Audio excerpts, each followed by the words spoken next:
दरबारी कार्यवाही के मध्य बादशाह अकबर ने दरबारियों से एक प्रश्न पूछा। प्रश्न था, बचाव के लिए सबसे अच्छा शस्त्र कौन सा है। एक एक कर दरबारियों ने इन प्रश्न का उत्तर दिया। किसी ने तलवार कहा तो किसी ने भाला, किसी ने तीर कमान कहा तो किसी ने चाकू।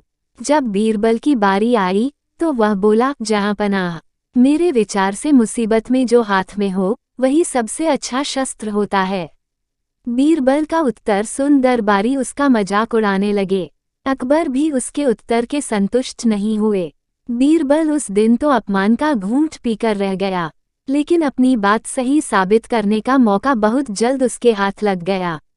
बादशाह अकबर अक्सर भेष बदलकर नगर भ्रमण पर निकला करते थे। बीरबल भी उनके साथ ही होते थे। एक दिन इसी तरह वे दोनों नगर भ्रमण पर निकले। वे एक तंग गली से पैदल गुजर रहे थे। तभी एक मतवाला हाथी उस गली में आ गया। उस हाथी को देख अकबर डर गए। उस समय उनके पास एक तलवार थी, लेकिन इतने बड़े हाथी के सामने वो किसी काम की नहीं थी। उन्हें अपने बचाव का कोई रास्ता नहीं सूझ रहा था। गली इतनी तंग थी कि वहां से भाग पाना लगभग नामुमकिन था। उस गली में एक किनारे पर एक छोटा सा पिल्ला बैठा हुआ था। जब बीरबल की नज़र उस पर पड़ी तो उसने उसे उठाया और हाथी के ऊपर फेंक दिया। इस तरह हाथी के ऊपर उछाल दिए जाने पर पिल्ला डर गया। उसने हाथी की सूंड को कसकर पकड़ लिया। पिल्ले की इस हरकत पर हाथी भी घबरा गया और अपनी सूंड झटकने लगा। हाथी के सूंड झटकने पर पिल्ला सूंड से फिसलने लगा और स्वयं को गिरने से बचाने के लिए उसने अपने पंजे और दांत हाथी की सूंड पर गड़ा दिए। हाथी बिलबिला उठा और सूंड को झटकते हुए पलटकर गली के बाहर भागने लगा। हाथी के गली से बाहर भागने पर अकबर को चैन आया।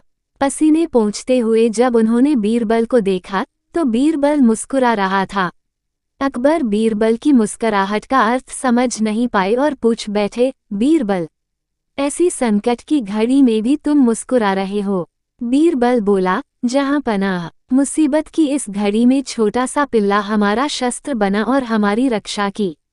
इस घटना से आपको अवश्य यकीन हो गया होगा कि मुसीबत में जो हाथ में हो वही सबसे अच्छा शस्त्र होता है। अकबर ने भी मुस्कुराते हुए हामी भरी और बोले, बीरबल तुम सही थे।